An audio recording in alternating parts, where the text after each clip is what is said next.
রাজনৈতিকভাবে সারা দেশের মানুষকে এক করা যাবে? যাবে? সম্ভব? এই যে আপনারা গভীর রাতে প্রচন্ড শীতে বসে আছেন এতগুলো মানুষ, এটা চাঁদপুর কত আসন বলেন জোরে নাউজুবিল্লাহ, জোরে। আমি নিজেও যদি ৩ নাম্বার আসনে দাঁড়াই, যতগুলো লোক আছেন 3 ভাগের 1 ভাগ লোক কি আমাকে ভোট দিবেন? সত্যটা তো দিবেন। এটাই আমাদের দেশের অনেক পীর সাহেব আর অনেক বক্তা বুঝে নেই, ভাবছে যত লোক সব আমার ভোটার। নির্বাচনে গেলে দেখে জামানত হারাইছে, পাশের আগে বাস। আমি যদি রাজনৈতিকভাবে ডাকতাম আপনারা আসতেন? দিনের পক্ষে কথা বলবো বলে আসছেন। তাহলে আমাদের ঐক্য কোনটা দরকার, রাজনৈতিক না অরাজনৈতিক? তবে যারা রাজনীতি করবে তাদের তো এলাই লাগবে, ঐক্য লাগবে, তারা করবে। আমরা যারা অরাজনৈতিক, আমরা চাই অরাজনৈতিক ঐক্য। আমাদের ক্ষেত্রটা প্রশস্ত, কথা বুঝে নাই? 3টা স্বার্থে আমরা এক হয়ে যাব। কটা স্বার্থ? ইসলামের সুমহান স্বার্থ রক্ষায় আমরা ঐক্যবদ্ধ হয়ে যাব। মুসলমানদের মৌলিক দাবিগুলো আদায়ে আমরা এক হয়ে যাব।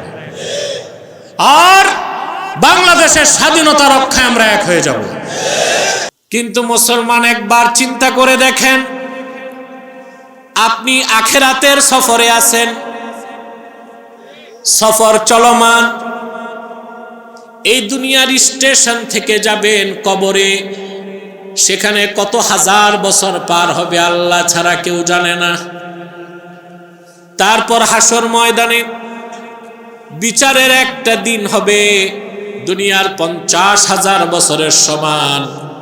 তারপরে পুল সিরাত পার হয়ে ঈমান আমল ঠিক থাকলে জান্নাত, বদকিসমত হলে জাহান্নাম। এত লম্বা সফরের জন্য আপনার পাথেয় লাগবে কিনা বলেন? মুমিনের সেই পাথেয়র নাম তাকওয়াল্লাহ, আল্লাহর ভয়, তাকওয়া। এটা হচ্ছে মুমিনের পুঁজি, বলেন সুবহানাল্লাহ।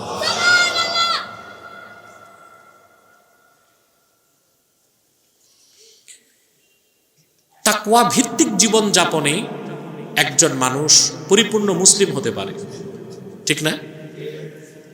আগে ঈমান, তারপরে ইসলাম।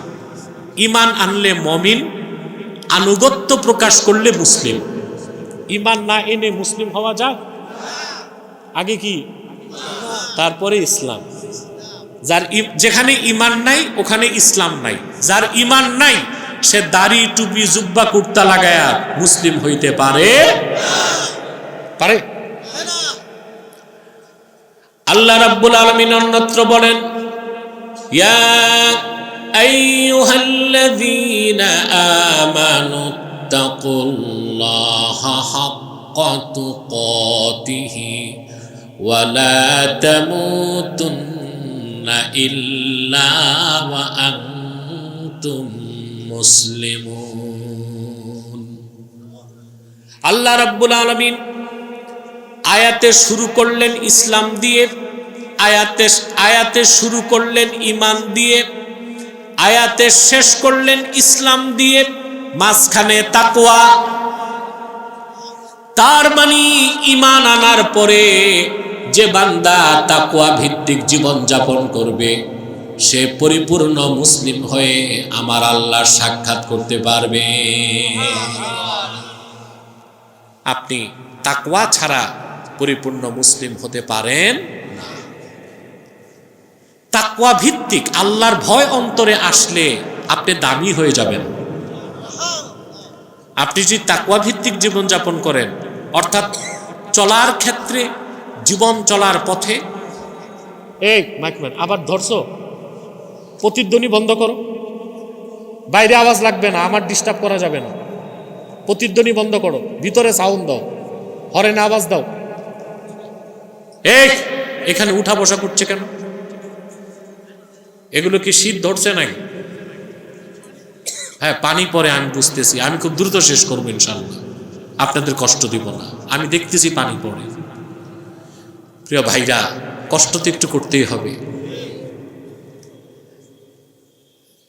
আপনি যদি আল্লাহকে ভয় করে চলতে পারেন জীবনের সকল ক্ষেত্রে, আল্লাহ নগদ 4টা জিনিস আপনাকে দিবেন। রাহমাত, ইজ্জত, নুসরাত, দৌলত। কটা জিনিস? প্রথম, আপনি যদি মুত্তাকি হয়ে যান, বৃষ্টির মতো আল্লাহর রহমত বর্ষিত হবে। এত আস্তে আল্লাহ রাব্বুল আলামিন বলেন, ইন্না রাহমাতাল্লাহি করিবুম মিনাল মুহসিনিন। আই ইন্না রাহমাতাল্লাহি করিবুম মিনাল মুত্তাকিন। যারা মুত্তাকি বান্দা, মুহসিন, ইমানদার, সৎকর্মশীল, আল্লাহ ভীরু, রহমত তাদের খুব কাছে। বলেন সুবহানাল্লাহ। আল্লাহকে ভয় করে চলতে পারলে আল্লাহ রহমত দিবেন। তারপর হচ্ছে ইজ্জত, তারপর কি? সম্মান। সুবহানাল্লাহ। মানুষ পৃথিবীর প্রত্যেক পাগল ছাড়া প্রত্যেকেই সম্মান চায়। পাগল ছাড়া কি চায়? সম্মান চায়। সম্মানের জন্য মানুষ কি না করে, রাজনীতি করে, ব্যবসা করে, চাকরি করে, সবই তো সম্মানের জন্য। হ্যাঁ, কিন্তু আপনারা সত্য করে বলেন তো ভাই, তাকওয়ার পথ বাদ দিয়ে অন্য যে কোনো পথে যে সম্মান, ওইটা কি ট্যাক্সই হয়? কথা বলেন। 16 বছর যারা দুর্দণ্ড প্রতাপে দেশ শাসন করলো, আগে পিছে পুলিশ দৌড়াইতো, গাড়িতে ফ্ল্যাগ থাকতো, এ মানুষগুলো কোথায়? কিছু জেলে, বাকিরা জঙ্গলে। ঠিক কিনা? সম্মানটা বড় বড় জাদ্রেল মন্ত্রী দেখি হ্যান্ডকাপ লাগায়া বাস থেকে নেমে যায়, আদালতে উঠে। সত্য? কোথায় সম্মান? কর্পূরের মতো সব উবে গেল। আল্লাহ রাব্বুল আলামিন প্রকৃত সম্মান কোথায় সেটা বলেন।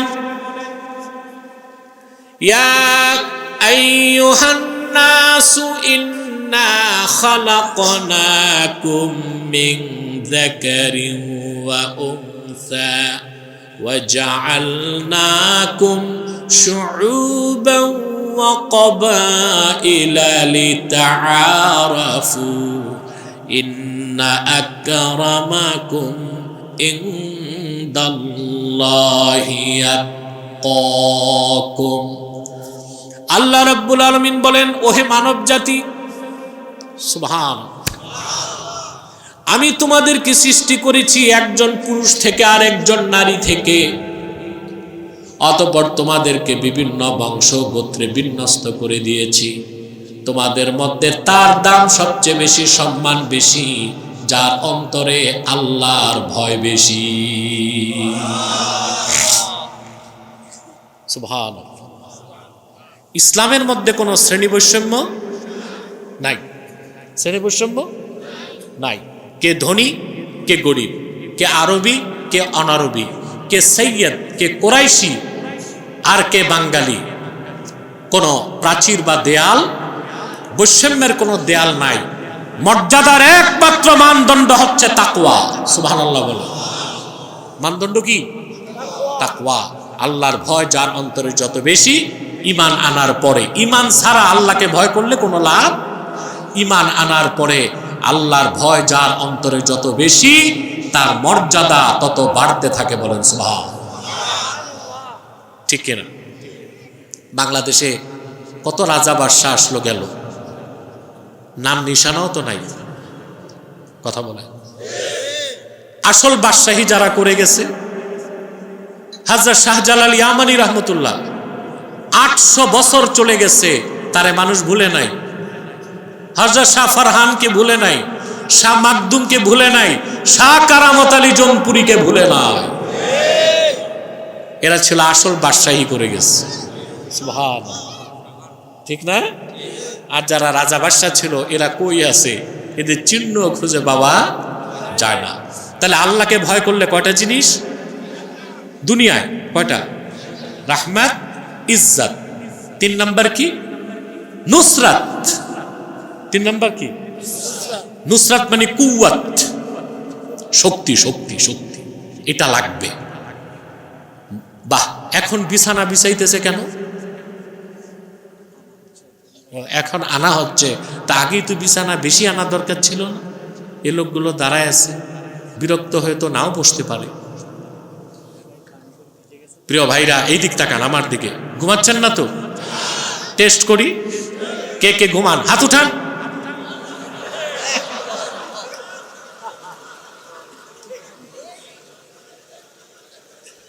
আমি বুঝতে পারি না, শীতে আপনাদের মাথাগুলো সবারই হ্যাং হয়ে গেছে।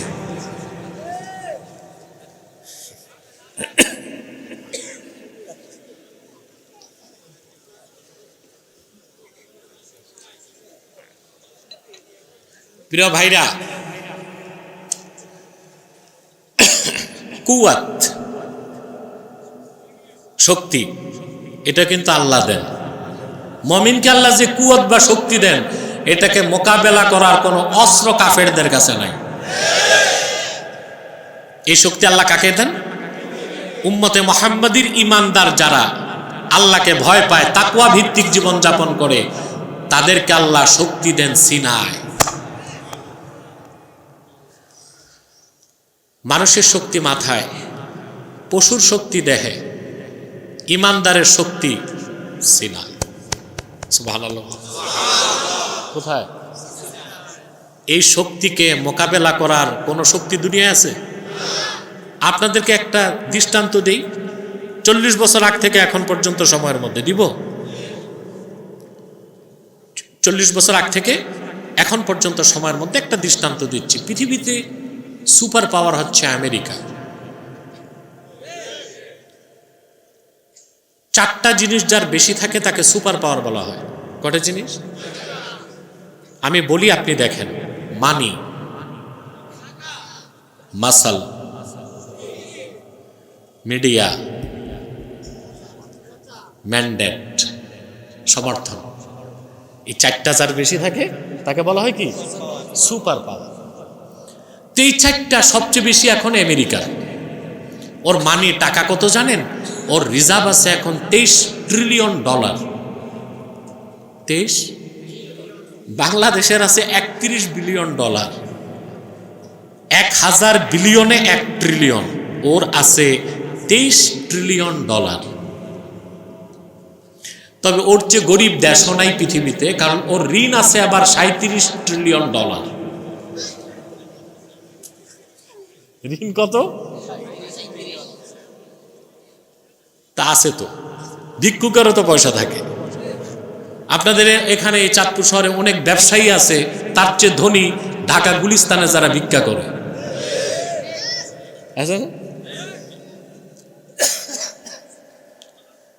ওর মানি আছে, মানি, মাসল, সামরিক শক্তিতে সে 1 নাম্বার। ওর কাছে অ্যাটম বোমি আছে প্রায় 5,500। তারপর হচ্ছে মিডিয়া, আল জাজিরা ছাড়া সবগুলো সংবাদ মাধ্যম তার হাতে। ম্যান্ডেট, পৃথিবীতে মাস্তানি করতে ওর যে বৈধতা, তা নিতে বাইরে যেতে হয় না, জাতিসংঘর বাড়িতেই। ঠিক কিনা? তার 4টা শক্তি আছে, সে সুপার পাওয়ার। কিন্তু আপনারা কি জানেন, এই প্রবল ক্ষমতাধর সুপার পাওয়ার মধ্য এশিয়ার একটা গরিব দেশের মুসলমানদের কাছে হেরে গেছে? কি নাম?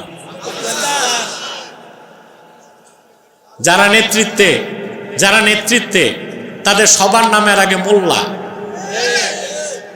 আপনারা মনে করেন না আমাদের দেশি মোল্লা। এই মোল্লা মানে প্রত্যেকেই আল্লামা, প্রত্যেকেই। যিনি চিফ জাস্টিস আব্দুল হাকিম হাক্কানি, সুবহানাল্লাহ, শেখুল হাদিস, বুখারী শরীফের একটা বড় সরা তিনি লিখছেন, বহুত বড় আলেম, কিন্তু উপাধি দেয় কি? মোল্লা। আমেরিকায় এসে এই মোল্লাদের কাছে ধরা খায়। আমেরিকার 4টা শক্তি আছে, মোল্লাদের একটা আছে। সুবহানাল্লাহ কইবেন। এই শক্তি মোকাবেলা করার কোনো পরাশক্তি নাই। আমি একটা দৃষ্টান্ত দিচ্ছি। আল্লাহ রাব্বুল আলামিন মুসা নবীকে বললেন, ইযহাব ইলা ফিরআউনা ইন্নাহু তাগা। মুসা জলদি ফেরাউনের কাছে যাও, সে সীমা লঙ্ঘন করছে। তো মুসা আলাইহিস সালাম চিন্তা করলেন, প্রবল পরাক্রম, প্রবল ক্ষমতাধর শাসক হচ্ছে ফেরাউন। ওর যে ভূখণ্ড ছিল 9.5 লক্ষ বর্গ মাইল, কত বড় জায়গা। এরপরে ওর সৈন্যবাহিনীতে পদাতিক বাহিনী ছিল 80,000 ঘোড়সওয়ার। পদাতিক না, ঘোড়সওয়ার ছিল কত। ওর উপদেষ্টা পরিষদ ছিল, এখন আছে না উপদেষ্টারা, ফেরাউনেরও ছিল।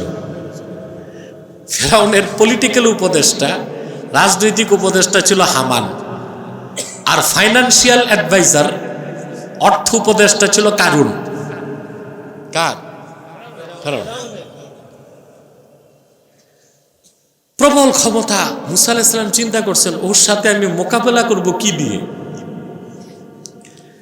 হযরত মুসা কালিম আল্লাহর কাছে শক্তি চাইলেন, মাথায় নয়, দেহে নয়, চাইলেন সিনায়। قال رب اشرح لي صدري ويسر لي أمري واحلل عقدة من لساني يفقه قولي। আয় আমার রব আল্লাহ তাআলা, তুমি আমার বক্ষটাকে খুলে দাও। সুবহানাল্লাহ বলবেন না? যার অন্তরে ইমানের নূর যত বাড়ে তার সিনা তত বড় হয়। সুবহানাল্লাহ। সিনা বড় হয় কিসে? ফিতা দিয়া ইঞ্চি মাপলে হবে না। যার অন্তরে নূর যত ইমানের বাড়ে তার সিনা তত খুলতে থাকে। মুমিনের সিনার প্রশস্ততা তখন আল্লাহর আকাশের প্রশস্ততার চেয়ে বড় হয়ে যায়। মুসা নবী বলেন, আল্লাহ আমার সিনায় তুমি শক্তি দাও, সিনাটাকে খুলে দাও, আমার কাজটা সহজ করে দাও। একটু বাড়বে, আমার কাজটা সহজ করে দাও, আমার মুখের জড়তা দূর করে দাও, যেন আমার কথা তারা বুঝতে পারে। বাকি কথা বলবো না, যতটুক ব্যাখ্যার জন্য প্রয়োজন ততটুকুই বললাম। বিজয় হয়েছে কার? মুসা আলাইহিস সালাম বিজয়ী হলেন, আর সমস্ত গোষ্ঠী শুদ্ধ ফেরাউন বাহারকাল জুমে সলিল সমাধি ঘটল। এটা সিনার শক্তি। এটা কি? সুবহানাল্লাহ। তাহলে যদি আল্লাহকে কেউ ভয় পায়, আমরাও যদি আল্লাহকে ভয় পাই, আল্লাহ আমাদের জন্য ওয়াজিব করবেন রাহমাত, ইজ্জত, কুওয়াত, 4 নাম্বার দৌলত। সুবহানাল্লাহ। এটা চান? কথা বলেন, সবাই তো চান। দৌলত চায় না? আল্লাহ করিম, আল্লাহ তাআলা তার মুত্তাকি বান্দাদেরকে এমন ভাবে রিজিক দেন সম্মানের সাথে, যেটা সে চিন্তাও করতে পারে না। আমি বুখারী শরীফ থেকে একটা হাদিস শোনাচ্ছি। রাসূলুল্লাহ সাল্লাল্লাহু আলাইহি সাল্লামের জলিলুল কদর সাহাবী ছিলেন আউফ ইবনে মালিক আল আশজাঈ রাদিয়াল্লাহু তাআলা। বলেন তো নামটা? আউফ ইবনে মালিক আল আশজাঈ রাদিয়াল্লাহু তাআলা। নামটা মনে থাকবে? আমরা সাহাবায়ে কেরামের নাম বরকত হিসেবে রাখবো, এতে আমাদের বরকত হবে। আপনারা তো নাম খুঁজে পান না, সন্তানের নাম কি রাখে দেখেন না? Chocolate, biscuit, hockey stick, ballistic. সাহাবায়ে কেরামের নাম রাখবেন, এতে বরকত পাবেন। কি পাবেন? বরকত হিসেবে রাখবেন, বরকত পাবেন। আউফ ইবনে মালিক আল আশজাঈ, ওনার ঘরে একজনই সন্তান ছিল। কাফেররা সন্তানটাকে গ্রেফতার করে নিয়ে গেল, মরুভূমিতে বন্দি করে ফেলল। এক বাপের এক ছেলে হারালে কেমন দুঃখ লাগে। আউফ ইবনে মালিক আল আশজাঈ রাদিয়াল্লাহু তাআলা আনহুর, তিনি নিজেও তার স্ত্রী অঝর দ্বারায় কাঁদতে লাগলেন। একমাত্র সন্তান হারানোর বেদনা ভুলতে পারলেন না। স্ত্রী তাকে ডেকে বললেন, আউফ শুধু কান্নাকাটি করে কোনো লাভ নাই। সন্তান হারানোর এই বিপদ থেকে বাঁচার জন্যে আল্লাহর হাবিবের কদমে চলে যা। রাসূলুল্লাহ সাল্লাল্লাহু আলাইহি ওয়াসাল্লামের কাছে যে আপনি শিকায়ত করেন। হাদিস সাক্ষ্য দেয় আউফ ইবনে মালিক আল-আশজাঈ রাদিয়াল্লাহু তাআলা আনহু বুক ভরা দুঃখ আর চক্ষু ভরা পানি নিয়ে আল্লাহর হাবিবের কদমে এসে হাজির হয়ে গেলেন। বললেন, ইয়া রাসূলুল্লাহ, ইয়া হাবিবাল্লাহ, আমাদের একমাত্র সন্তান মুশরিকরা তারে ধরে নিয়ে গেছে। এই সন্তান ছাড়া আমাদের কোনো গতি নাই, বেঁচে থাকতে পারবো না। আল্লাহর হাবিব সাহাবীকে বললেন, ইত্তাকিল্লাহ ওয়াসবির, আল্লাহকে ভয় করো, ধৈর্য ধারণ করো। ওয়া আমুরুকা ওয়া ইয়্যাহা আন তাস্তাকসিরা মিন কওলি লা হাওলা ওয়ালা কুওয়াতা ইল্লা বিল্লাহ। আল্লাহকে ভয় করো আর ধৈর্য ধরো। আর আমি তোমাকে ও তোমার স্ত্রীকে আদেশ করছি, সন্তান হারানোর বিপদ থেকে বাঁচার জন্য বেশি বেশি পড়ো লা হাওলা ওয়ালা কুওয়াতা ইল্লা বিল্লাহিল আলিয়্যিল আযীম। আহা, উম্মতে মুহাম্মাদীকে কত বড় নেয়ামত আল্লাহ দিয়েছেন। বলা হয়েছে দোয়া কানজুম মিন কুনুজিল জান্নাহ, পাহাড় সমান বিপদ সামনে থাকবে। আল্লাহকে ভয় করে আপনি যদি এই দোয়াটা পড়েন, বিপদ পাহাড় সমান। সাহাবী বললেন, ইন্না রাসূলুল্লাহি সাল্লাল্লাহু আলাইহি ওয়াসাল্লাম আমারানি ওয়া ইয়্যাকে আন নাস্তাকসিরা মিন কওলি লা হাওলা ওয়ালা কুওয়াতা ইল্লা বিল্লাহিল আলিয়্যিল আযীম। সাহাবী বললেন, আল্লাহর রাসূল সাল্লাল্লাহু আলাইহি ওয়াসাল্লাম আমাকে এবং তোমাকে নির্দেশ করেছেন সন্তান ফিরে আসার জন্য আমরা যেন এই দোয়াটা বেশি বেশি পড়ি, লা হাওলা ওয়ালা কুওয়াতা ইল্লা বিল্লাহিল আলিয়্যিল আযীম। আল্লাহকে ভয় করলো, আল্লাহর উপর ভরসা রাখলো, ধৈর্য ধরলো, দোয়া পড়তে লাগলো। আরেক দিকে আল্লাহ জিম্মা নিলেন তার সন্তানকে মুক্তি দেবার। হাদিস শরীফের মধ্যে এসেছে, মুশরিকরা যেখানে তাকে বন্দী করে রেখেছিল, আল্লাহ তাদের দৃষ্টি অন্যদিক ঘুরাই দিয়েছেন, হাতের বাঁধন ঢিলা করে দিয়েছেন। সাহাবীর সন্তান মুক্ত হয়ে হাঁটা শুরু করছে। কিছুদূর আসার পর চিন্তা করছে, বাড়িতে এতদিন ছিলাম না, বাবা মা কি খাইছে, আমি যে কি খাবো, রিজিকের চিন্তা করতেছে, বুঝলেন? তো সে দেখলো মরুভূমিতে কাফেরদের অসংখ্য বকরি, হাজার হাজার বকরি চারণভূমিতে চড়তেছে। তো বকরিগুলোর পিছনে যে সে বলল, তোমরা আমার সাথে বাড়ি চলো। সহিহ বুখারীর রওয়ায়াত, আউফ ইবনে মালিক আল-আশজাঈ রাদিয়াল্লাহু তাআলা আনহুর কলিজার টুকরা সন্তান বাবা মার কোলে ফিরে আসলো, সঙ্গে কাফেরদের 4000 বকরি সাহাবীর বাড়ি চলে আসলো। আল্লাহ রাব্বুল আলামিন আয়াত নাজিল করে দিলেন, ওয়া মান ইয়াত্তাকিল্লাহা ইয়াজআল লাহু মাখরাজা ওয়া ইয়ারযুকহু মিন হাইসু লা ইয়াহতাসিব। যে ব্যক্তি হৃদয় থেকে আল্লাহকে ভয় করে, বিপদের চরম মুহূর্তে আল্লাহ তার জন্য পথ খুলে দেন, আর এমন জায়গা থেকে রিজিক দেন, দৌলত দেন, যেটা সে চিন্তাও করতে পারে না। সুবহান। আল্লাহকে ভয় করবেন, দুনিয়া কটা জিনিস পাবেন?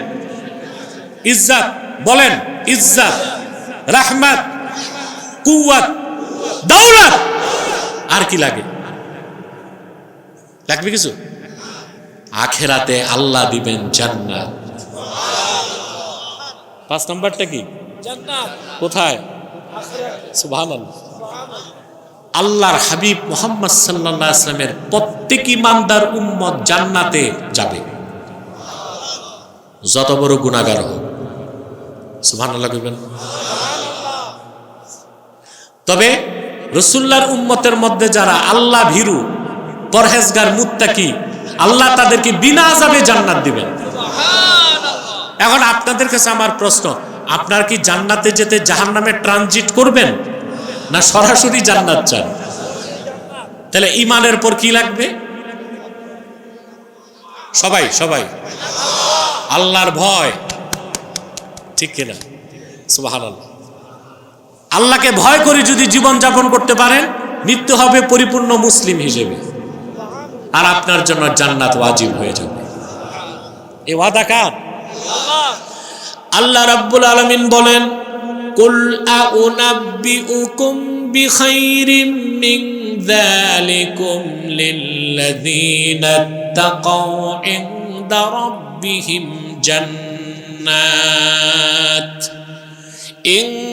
রাব্বিহিম জান্নাত তাজরি মিন তাহতিহাল আনহারু খালিদিনা ফিহা ওয়া আজওয়াজুম মুতাহহারাতুন ওয়া রিদওয়ানুম মিনাল্লাহ ওয়াল্লাহু বাসীরুম বিল ইবাদ। আল্লাহ রাব্বুল আলামিন বলেন, হাবিব আমার মুহাম্মদ সাল্লাল্লাহু আলাইহি ওয়াসাল্লাম মুমিনদেরকে বলে দেন, এই দুনিয়ার বিত্ত বৈভব সহায় সম্পদ এ সব কিছুর চেয়ে উত্তম যে বিষয় তাকে বলবো নাকি তোমাদেরকে? শোনো, তাদের জন্য যারা তাদের রবকে ভয় করে, তাদের রবের কাছে তাদের জন্য রয়েছে অসংখ্য জান্নাত। আহা, খুশি হইলেন না? তাজরি মিন তাহতিহাল আনহার, যে জান্নাত সমূহের নিচ দিয়ে নহর প্রবাহিত।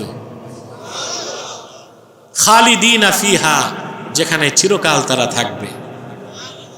ওয়া আজওয়াজুম মুতাহহারা, তাদের জন্য রয়েছে তাদের রবের জান্নাতে অসংখ্য পবিত্র স্ত্রী। সুবহানাল্লাহ। অসংখ্য পবিত্র, একটা, দুইটা, তিনটা, আদনা মুমিনও 70 জন স্ত্রী পাবে। দুনিয়ায় কয়টা? পারলে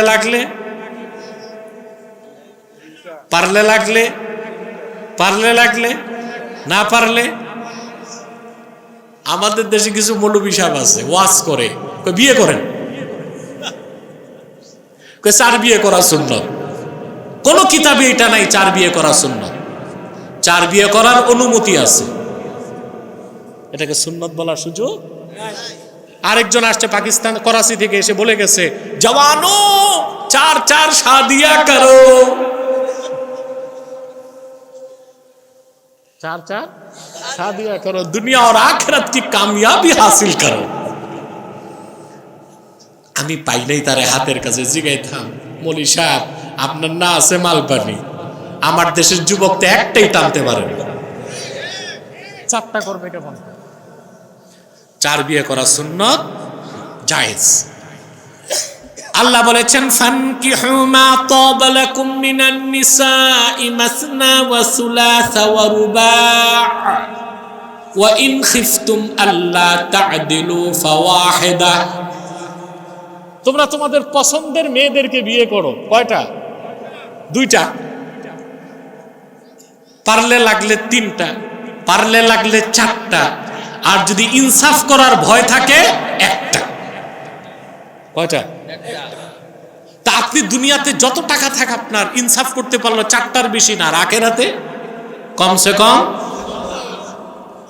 আচ্ছা, ওই স্ত্রীদের সাথে দুনিয়ার স্ত্রীর তুলনা আছে? আল্লাহ তাদেরকে বলছেন আজওয়াজুম মুতাহহারা, চির পবিত্রা, ওরা নাপাক হবে না। সুবহানাল্লাহ। দুনিয়া আপনার বউটা একেবারে মিস ওয়ার্ল্ড, বিশ্ব সুন্দরী হোক, কত বছর? কথা আছে একটা বাংলায়, মেয়েরা কুড়িতে বুড়ি, ঠিক না? তা আপনার বউ যদি বিশ্ব সুন্দরী হয়, কতদিন ভাই? এক সময় চামড়া কুচকে যাবে, চেহারার গ্ল্যামারাস কমে যাবে, কথা বলেন, সৌন্দর্যে ভাটা পড়বে, আপনার আকর্ষণ কমে যাবে। কিন্তু হাদিস সাক্ষ্য দেয় জান্নাতে পবিত্র স্ত্রীর দিকে তাকাবে মুমিন, সৌন্দর্য উপভোগ করে দৃষ্টি ফিরায়া আবার তাকাবে, সৌন্দর্য বেড়ে যাবে, আবার নজর ফিরাবে, আবার তাকাবে, যতবার তাকাবে সৌন্দর্য বাড়বে। সুবহানাল্লাহ।